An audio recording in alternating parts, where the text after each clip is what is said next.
गणेशाय नमः। ओम गम गणपते नमः। आज संकष्टी चतुर्थी व्रत के दिन रसपान कीजिए चौथ माता की पावन कथा का। चौथ माता की कथा कहानी हर महीने की चौथ के व्रत के समय कही व सुनी जाती है। इसके बाद गणेश जी की कहानी सुनी जाती है। तो आज आप सुनिए चौथ माता की पावन कथा। एक नगर में एक बूढ़ी माँ रहती थी। वह अपनी बेटी की सलामती के लिए 12 महीनों की चौथ का व्रत करती थी। हर चौथ को पंसारी से थोड़ा सा गुड़ और घी लाकर 4 लड्डू बनाती, एक बेटे को देती और एक से पूजा करती, एक हथकार के लिए निकालती और एक चांद उगने पर खुद खा लेती थी। एक बार उसका बेटा ताई से मिलने गया। ताई ने वैसाखी चौथ का व्रत रखा था। ताई से पूछा, माँ तो 12 चौथ करती है। तो ताई बोली, तेरी माँ तेरी कमाई से तर माल खाने के वार 12 चौथ करती है। तू परदेश जाए तो वह एक भी चौथ नहीं करेगी। लड़की को लगा ताई सच कह रही है। घर आकर माँ से कहा, मैं परदेश जा रहा हूँ, यहाँ तू मेरी कमाई खाने पीने में ही उड़ा देती है। माँ ने समझाकर रोकना चाहा पर बेटा नहीं माना। माँ ने उसे साथ ले जाने के लिए चौथ माता की आंखें दिए हुए और कहा, मुसीबत में ये आंखें तेरी मदद करेंगी। वह आंखें लेकर रवाना हो गया। घूमते हुए एक नगर में पहुंचा। उसने देखा एक बूढ़ी माँ रोती जा रही थी और पुआ बनाती जा रही थी। उसने कारण पूछा तो बूढ़ी माँ ने कहा, बेटा इस नगर की पहाड़ी पर एक दैत्य रहता है। पहले वह नगर में आकर कई लोगों को खाने के लिए मार देता था। अब राजा हर घर से एक आदमी दैत्य के पास भेजता है और आज मेरे बेटे की बारी है, इसलिए मैं रो रही हूँ और उसी के लिए पुए बना रही हूँ। वह बोला, तू पुए मुझे खिला दे, तेरे बेटे की जगह मैं चला जाता हूँ। बूढ़ी माँ ने खीर पुए उसे खिला दिए। खा पीकर वह सो गया। रात को राजा के सैनिक आए तो बूढ़ी माँ ने उसे भेज दिया। दैत्य के सामने पहुंचने पर उसने चौथ माता की आंखें दैत्य की तरफ फेंक कर कहा, हे चौथ माता, यदि मेरी माँ तेरी सलामती के लिए व्रत करती है तो दैत्य का सिर काट कर गिर जाए। तुरंत दैत्य का सिर कटकर गिर गया। लड़का वापस आ गया। राजा ने उसे उपहार देकर विदा किया। चलते हुए एक दूसरे राजा के नगर में पहुंचा तो इस राज्य में आवा तभी पकता था जब एक इंसान की बलि दी जाती थी। सिपाहियों ने उसे पकड़कर आवे में चुन लिया। लड़की ने आंखें आवे में डाली और कहा, हे चौथ माता, यदि मेरी माँ मेरे लिए व्रत करती है तो आवा मेरी बलि लिए बिना ही झट से पक जाए। आवा तुरंत ही पक गया। आवे में से मिट्टी की जगह सोने चांदी के बर्तन निकले। अंदर से लड़का बोला, बर्तन धीरे धीरे निकालना, मुझे लग नहीं जाए। राजा ने उसे निकलवाया और पूछा, इस आवे से तुम बच कैसे गए?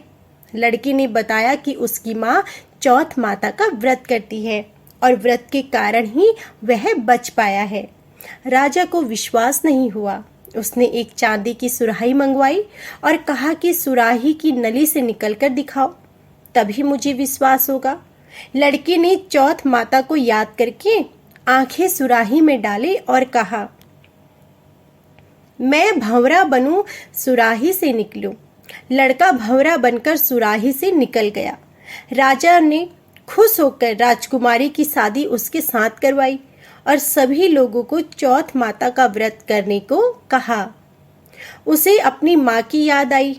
उसने राजा के पास जाकर खुद के नगर जाने की इच्छा जाहिर की। राजा ने रथ, घोड़ा, हाथी और खूब सारा दान दहेज देकर उन्हें विदा किया। चौथ के दिन वह अपने नगर पहुंचा।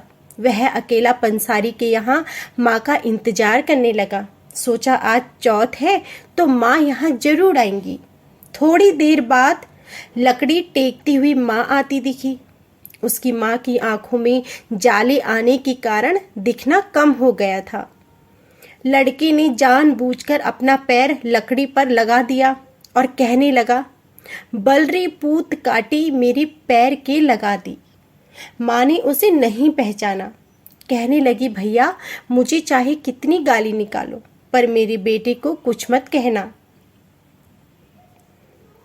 बेटे माँ के चरणों में गिर गया और कहा, मैं ही तेरा बेटा हूँ, मुझे माफ कर दो। माँ ने उसे गले से लगा लिया। नगर के लोगों ने विश्वास नहीं किया कि वह उसी का बेटा है। बूढ़ी माँ ने चौथ माता को याद करके कहा, हे चौथ माता, यदि मैं अपने बेटे के लिए व्रत करती हूँ तो मेरे स्तन में दूध भर जाए और उसकी धार मेरे बेटे के मुंह में गिरे। माँ के स्तन से दूध की धार निकलकर बेटे के मुंह में गिरने लगी। लोग चौथ माता की जय जयकार करने लगे। उस नगर के सभी लोग चौथ माता का व्रत करने लगे। ही चौथ माता, जैसे बूढ़ी माँ और उसके बेटे की सहायता की है वैसे ही हमारी भी करना। कहानी कहने, सुनने और हुंकारा भरने वालों पर सदा कृपा करना। बोलो चौथ माता की जय। सकट चौथ के दिन सूर्योदय से पहले उठकर स्नान कर लें। स्नान के बाद गणेश जी की पूजा आराधना करें और गणेश जी के मंत्रों का उच्चारण करें। पूरा दिन बिना पानी और खाने के उपवास रखें। शाम को चंद्रोदय के बाद गणपति जी की पूजा करें। शाम की पूजा के लिए गणेश जी की प्रतिमा स्थापित करें। गणेश जी के बगल दुर्वा को जरूर रखें। इस दिन माँ दुर्गा की पूजा का भी विशेष महत्व है, तो गणेश जी के बगल में माँ दुर्गा जी की फोटो भी जरूर रखें। भगवान गणेश जी का धूप, दीप, अगरबत्ती, फूल से पूजन करें। प्रसाद में केला, नारियल रखें। साथ ही गणेश जी के प्रिय मोदक बनाकर जरूर रखें। सकट चौथ पर दिन में गुड़ और तिल के मोदक बनाए जाते हैं। पूजा के बाद गणेश जी की कथा जरूर सुनें, आरती उतारें और प्रार्थना करें। इसके बाद चंद्रमा जी की पूजा करें। चंद्रमा की दिशा में जल अर्पित करें। फूल, चंदन और चावल चढ़ाएं। पूजा समाप्ति के बाद प्रसाद सबको वितरित करें और इस दिन गरीबों और जरूरतमंद लोगों को दान दक्षिणा जरूर दें। अब जानिए सकट चौथ के दिन चमत्कारी उपाय। संतान की उन्नति के लिए भगवान गणेश जी को संतान के हाथ से दूध और लड्डू जरूर अर्पित करें। इसके बाद अपनी संतान से ओम गम गणपति नमः का जाप करवाएं। उनके साथ बैठकर स्वयं भी इस मंत्र का जाप करें। फिर प्रसाद का लड्डू संतान को खाने के लिए दें। गणेश जी के सामने घी का चौमुखी दीपक जलाएं। गणेश जी को बेलपत्र चढ़ाएं और लड्डू का भोग लगाएं। गणेश जी के सामने बैठकर वक्रतुंडाय हुम का 108 बार जाप करें। अगर संतान के साथ ये प्रयोग करें तो ज्यादा उत्तम होता है। धन लाभ के लिए पीले रंग के भगवान गणेश जी की आराधना करें। गणपति जी को दूब की माला अर्पित करें और लड्डू का भोग लगाएं। फिर वक्रतुंडाय हुम मंत्र का जाप करें और धन लाभ की प्रार्थना करें।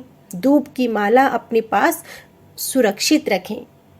धार्मिक मान्यता है कि सकट चौथ का व्रत रखने से गौरी पुत्र श्री गणेश जी प्रसन्न होते हैं और सभी संकटों से रक्षा करते हैं। शास्त्रों में माघ माह की चतुर्थी का सबसे अधिक महत्व है, क्योंकि इस दिन भगवान गणेश जी ने भगवान शिव जी और मां पार्वती की परिक्रमा की थी।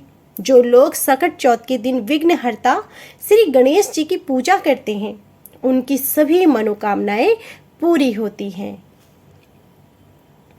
तो यह थी हमारी संपूर्ण सकट चौथ माता की व्रत कथा, पूजा विधि और महत्व। उम्मीद है कि आपको हमारी ये वीडियो जरूर पसंद आई होगी।